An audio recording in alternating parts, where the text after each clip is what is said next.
பின்பு ராமன், நாம் இங்கு இருந்தோமானால் நகரத்தில் உள்ள குடிமக்கள் அடிக்கடி வரக்கூடும் என்று எண்ணியும், தண்டகாரண்யத்தில் உள்ள முனிவர்களின் கருத்திற்கு இணங்கியும் சித்திரக்கூடத்தை விட்டு தண்டகாரண்யம் சேர்ந்து அங்கு தனக்கு விரோதம் செய்த விராதன் என்னும் அரக்கனை கொன்று பின் சரபங்க முனிவரை கண்டு வணங்கி அவரிடம் அனுமதி பெற்று சுதீக்ஷ்ணரையும் அகஸ்தியரையும் அவர் தம்பியாகிய சுதர்சன முனிவரையும் சென்று பணிந்தனன்.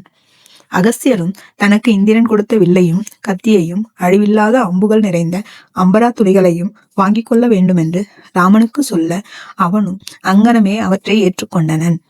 பின்பு ராமன் சரபங்கா ஆசிரமத்தில் வாசம் செய்து கொண்டிருக்க முனிவர்கள் அனைவரும் தமக்கு விரோதிகளான அசுரர்களையும் அரக்கர்களையும் அழிக்க வேண்டும் என்று வந்து வேண்டிக் கொண்டனர். ராமனும் அவ்வனமே செய்வதாக உறுதி கூறினன்.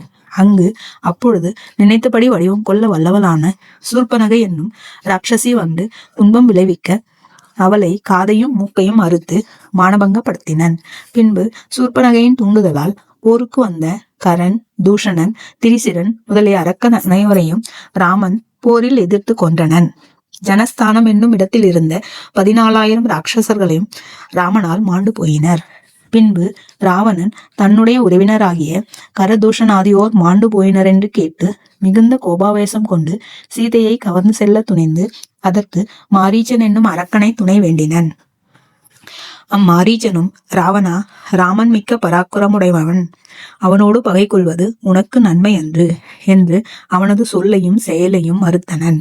ராவணன் அந்த நல் வசனத்தை பேணாமல் அம்மாரீசனை கட்டாயப்படுத்தி இணக்கி அவனுடன் கூடவே ராமனுடைய ஆசிரமத்துக்கு அருகு சென்றான். பிறகு ஓர் மான் வடிவம் கொண்ட மாயாவி ஆகிய மாரீசனை கொண்டு ராமலக்ஷ்மணர் இருவர்களையும் வெகு தூரம் போகச் செய்து ராமனோடு இணைபிரியாதிருந்த சீதையை கவர்ந்து இடையில் தடுக்க வந்த ஜடாயுவை குற்றுயிராக்கிச் சென்றான். ராமனும் மாரீச்சனை கொன்று ஆசிரமத்திற்கு வந்து அங்கு சீதையை காணாமல் தேடிக்கொண்டு போகையில் ராவணனால் அடியுண்டு துவண்டு விழுந்து கிடக்கும் ஜடாயுவை கண்டு சீதையை ராவணன் கவர்ந்து சென்றதாக சொல்ல கேட்டு மிகவும் வருந்தினன்.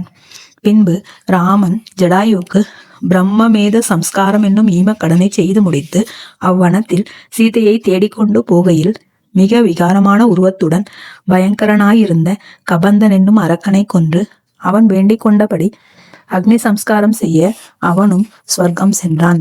செல்லும் பொழுது ராமனை பார்த்து குரு சுத்ருஷை முதலிய தர்மங்களை செய்யும் தன்மையலான சபரி என்பவளுடைய ஆசிரமத்திற்கு செல்வாய் என்றான். ராமனும் அவன் சொன்ன சொல் கேட்டு மகிழ்ந்து அந்த சபரியினிடம் சென்றான்.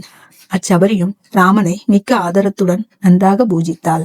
பின்பு ராமன் பம்பை என்னும் தாமரை தடத்தின் கரையில் சென்று சீதாதேவியை நினைத்து மிகவும் பரிதபிக்கையில் அனுமான் அவ்விடம் வந்து காண அவனுடன் கலந்து நேசித்து அவனது சொற்படி சுக்ரீவனை அணுகினான்.